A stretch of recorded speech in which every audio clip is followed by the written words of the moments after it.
Jam तैयार करना है। यानी कि today the topic of method Apple jam. एक फार्मूले के मुताबिक हम सेब का जैम तैयार कर सकते हैं। उनके लिए कुछ अशिया की जरूरत होती है और उनकी मिकदार इस्तेमाल करके हम सेब का जैम तैयार कर सकते हैं।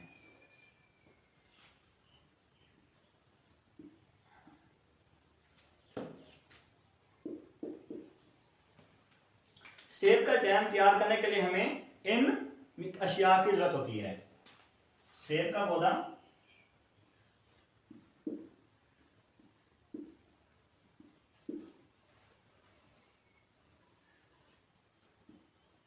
चीनी,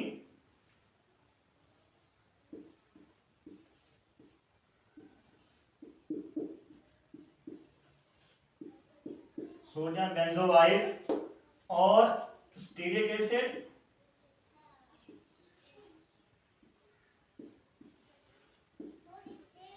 सेब की खुशबू,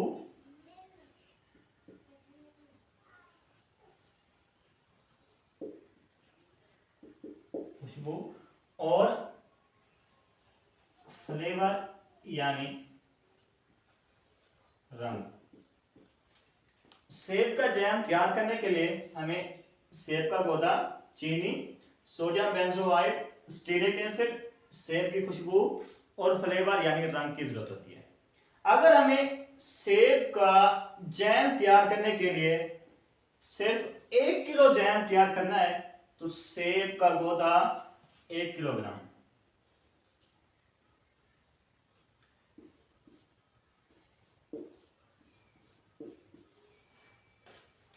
चीनी की मिकदार 1 किलोग्राम,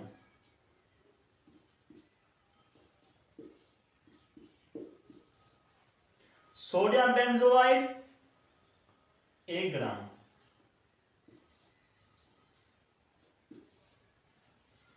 स्टीरिक एसिड सिर्फ और सिर्फ 1 ग्राम, सेब की खुशबू 1 मिलीलीटर,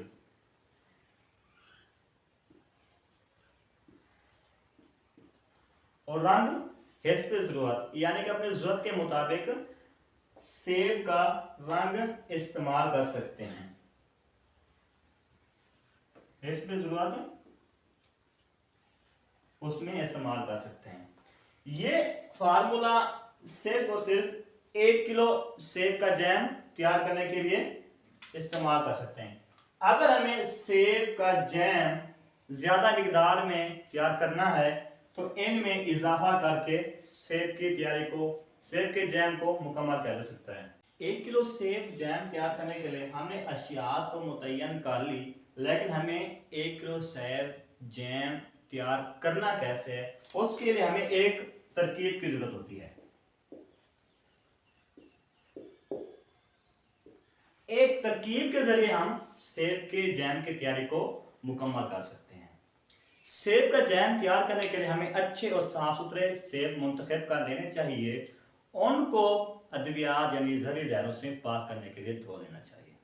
धोने के बाद हमें उनको छील यानी कि उनकी छाल उतार लेनी चाहिए और उनको बारीक टुकड़ों में काट कर पानी में डाल दें। जब पानी में डालते रहेंगे तो उनकी रंगत खराब नहीं होगी। जब सारे सेबों के बारीक टुकड़े काट लें तो उनका पहले वाला पानी निकालकर उसमें सादा पानी डालना चाहिए और 5 मिनट के लिए हमें उबालना चाहिए। इसके बाद जब सेब का पौधा तैयार हो जाए तो फार्मूले के मुताबिक चीनी, सोडियम बेंजोआइड और स्टीरिक एसिड उसमें मिला देना चाहिए और दोबारा आग पर उसको पकाना चाहिए।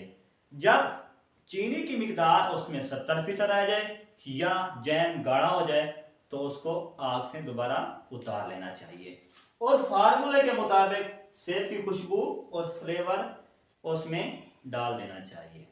इसके बाद सेब की खुशबू और फ्लेवर यानी कि रंग फार्मूले के मुताबिक इस्तेमाल कर लेना चाहिए, यानी कि इनमें जैम के अंदर मिला देना चाहिए।